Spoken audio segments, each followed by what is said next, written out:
It's over, Anakin!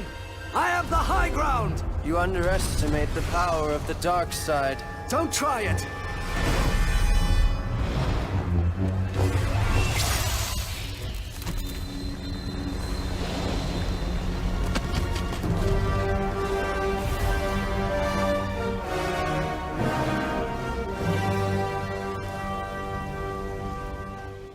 Our story begins moments after the death of Obi-Wan by the hands of his apprentice, Anakin Skywalker, or rather now, Darth Vader. After killing his old master, Anakin had fully embraced the dark side now, and he was even more powerful than ever. It was energizing for him, and he now felt unstoppable.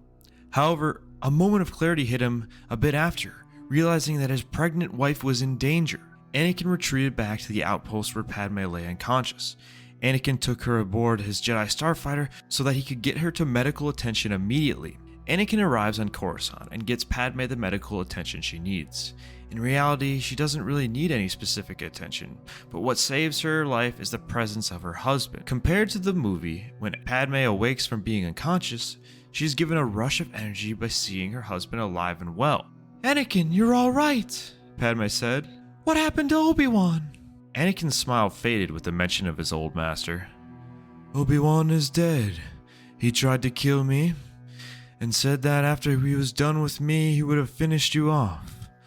He didn't want our children to grow up to become enemies to him, and the corrupt Jedi." After saying this, Anakin started smiling again and changed the subject. "I'm just happy you're alive and well," Anakin said as he hugged his wife. He was willing to overlook the fact that she had taken Obi-Wan to Mustafar, but decided it was ultimately the evil Jedi's own doing. He was also thankful that Padme appeared to have not recalled everything that had happened on Mustafar. Medical droids help deliver the babies, Luke and Leia, and Anakin hangs out in the medical room with his new young family. That is when his hologram started beeping. Oh right, Palpatine, Anakin thought. Palpatine appeared on the screen, appearing to be on a ship. "Lord Vader, I had gone to Mustafar because I had sensed you to be in danger, but you are not here. Did you deal with your old master?" Palpatine asked. "It is done," Anakin said. "No more Jedi scum will oppose us." Palpatine smiled after hearing that Obi-Wan had been dealt with, but also had a look of uneasiness after the second part of what Vader had said. "Well, unfortunately, the Jedi scum of Master Yoda escaped after the battle I had with him. But with the majority of the Jedi crushed by the clones, and the work you have done along with the end of the Separatists, the galaxy is ours, my apprentice," Palpatine said. "Once more, the Sith will rule the galaxy." Anakin smiled with his master, and then shortly after finishing up his talk, he closed his hologram. When the hologram was turned off, the smile he had shown to his new master had faded. In his own thoughts, he was disappointed and furious with Sidious. How could he fail to destroy Yoda? It simply would not do. Anakin concluded that Sidious was too weak to share the galaxy with. He would have to be dealt with as well, but all in due time. Anakin would let Palpatine sort out the galaxy for the time being, as he had to focus on his wife and children for the time being in their more vulnerable state. When they were strong enough, Anakin took his new family to Naboo, with Padme's family. He had also instructed some members of the 501st that he trusted to go to Mustafar and retrieve Padme's ship for them. For a few months, Anakin spent time on Naboo, helping Padme to take care of the newborn Luke and Leia. He would also balance this between communicating with Palpatine and practicing to hone his Force powers to even greater levels. And in the meantime, Palpatine would update Anakin on important matters going on with the galaxy. Palpatine had of course transitioned the Republic to the Galactic Empire and was making sure he held a strong grip over the new Galactic Senators. He'd also update from time to time when important Jedi were found and killed. Eventually though, Palpatine was fed up with Anakin being on the sidelines for too long. Anakin's hologram rang in the late night, waking the kids, leaving Padme to put them back to sleep. Anakin heads outside to take the call. "Lord Vader, I have received word of the whereabouts of Jedi Master Quinlan Vos. He was sighted on Kashyyyk, leading rogue Wookiees against our forces and causing problems with our labor recruitment program. Go and deal with the Jedi and these animals, and return to me once it is finished. It will be done, my master, Anakin replied. Again, Anakin did well to keep his true thoughts to himself. After spending time on Naboo, he improved his force powers in other forms, but with no action in a while, he was losing some of his dark side power and aura. Once he had killed Quinlan Vos and wiped out the rogue Wookiees, he knew he would gain the dark side power back, stronger than ever and honed with his training. Anakin decided that a lot of important events would unfold on this rotation. He returned to his room to help Padme put the children back to sleep and informed her that he would be going away for a while. He then instructed Padme to take the kids and leave in the morning to go into hiding with his old family on Tatooine.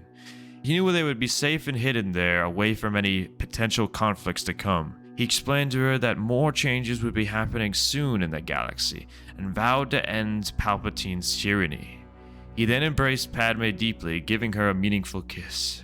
After seeing his kids one more time, he headed out on his mission, promising he would back soon to get her and the kids on Tatooine. Anakin emerged from hyperspace in his old Jedi starfighter in the space above Kashyyyk. There were 2 Venators over the space of Kashyyyk. R2 let out a couple of beeps of concern, but Anakin reassured the droid. "Don't worry, R2, this won't take long." Anakin landed at the Imperial command post and caught up with the situation from the clone commander.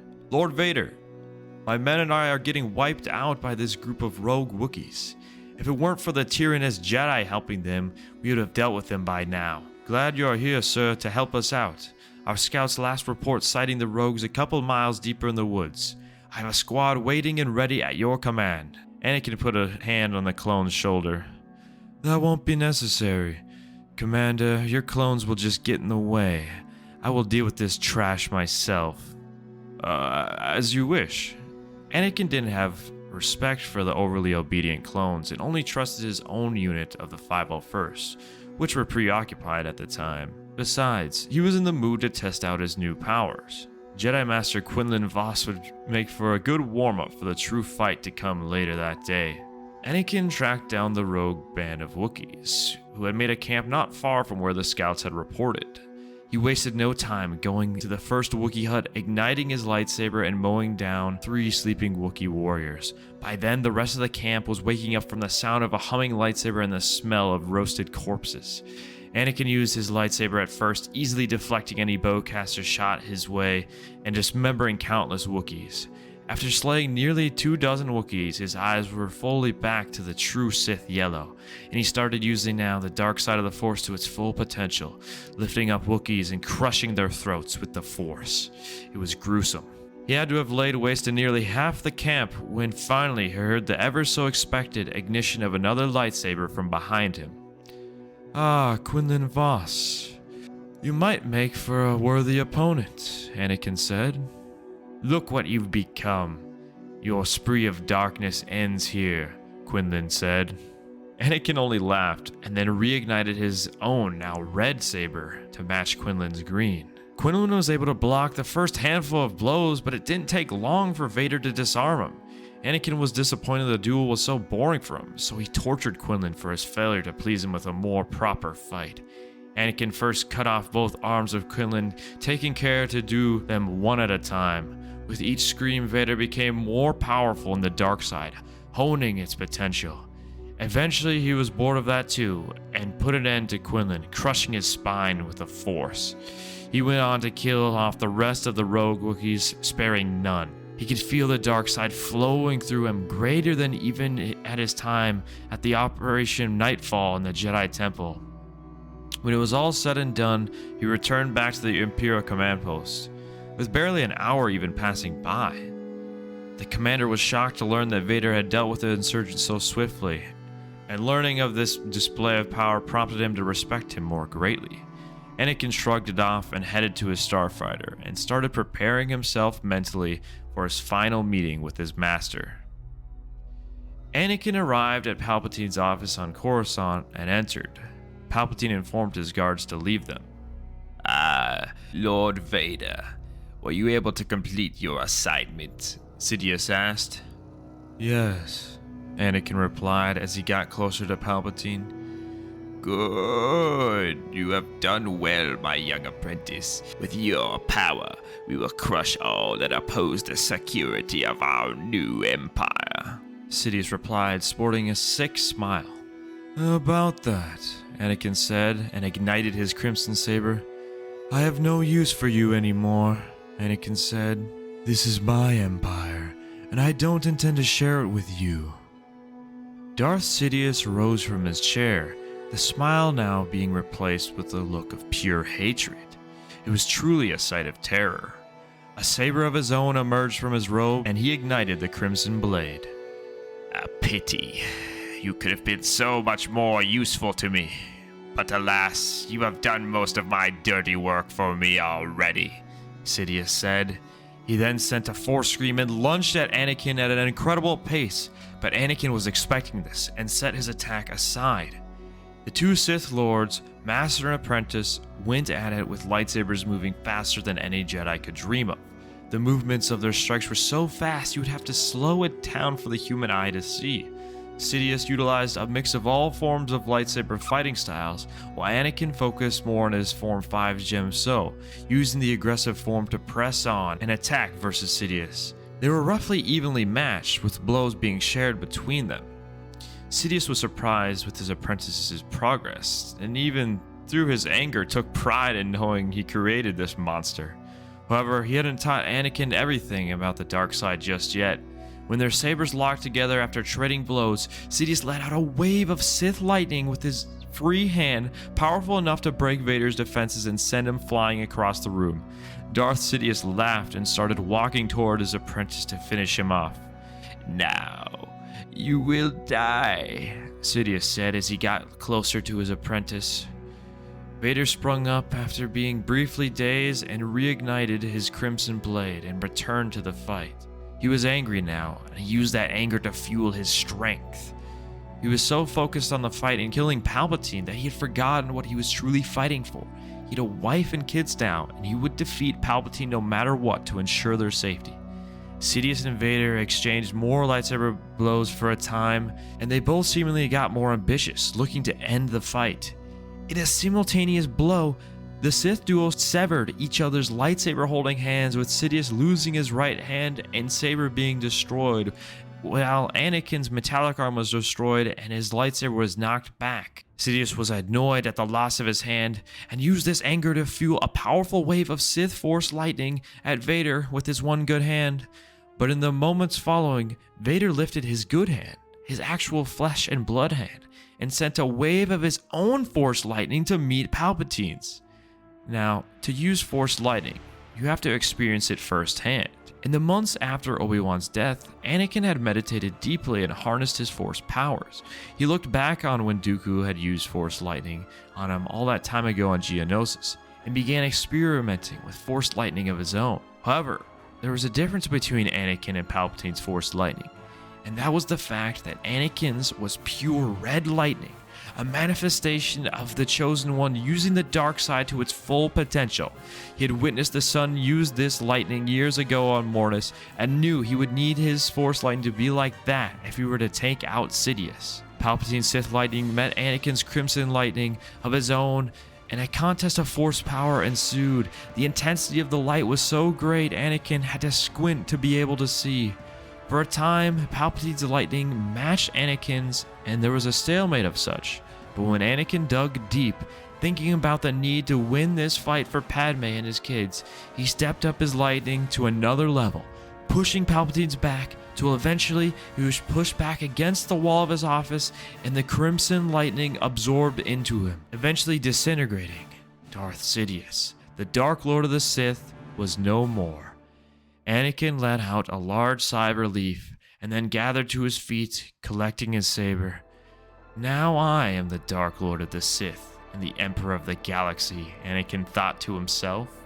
Lord Vader would dispose of any of the Emperor's guards easily, and made his way to find Palpatine's trusted advisor, Mas Amedda. He would use his Force powers to manipulate Mas Amedda into believing that Palpatine had died of natural causes, and his dying wish was to make Anakin the next Emperor.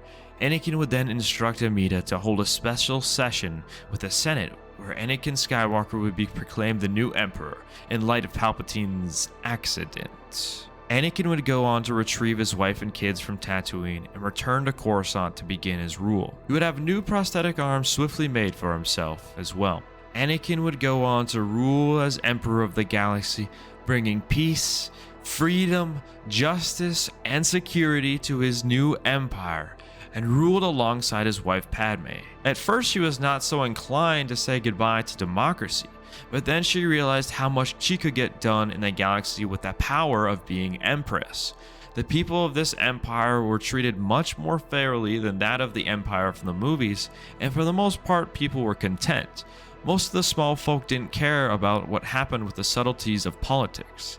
Anakin, also known as Darth Vader, Dark Lord of the Sith, would help raise his kids with Padme and teach them the ways of the Force, and not just the dogmatic view of the Jedi, but all aspects of the Force. They would grow to become very promising young Force users, bending the Force to their will.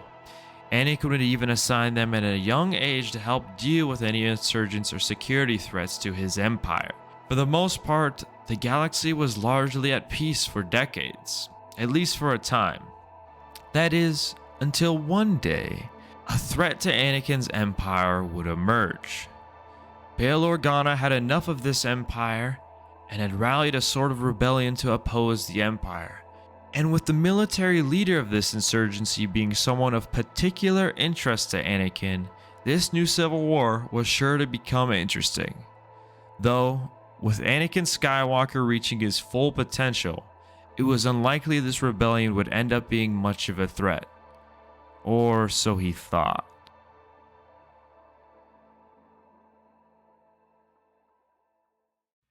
Hey guys, thanks for watching. If you enjoyed, please drop a like. It really helps out the channel. And feel free to let me know in the comments what if you want to see next, what you would have done differently with this one. But yeah, I hope you have a great day. May the Force be with you, always.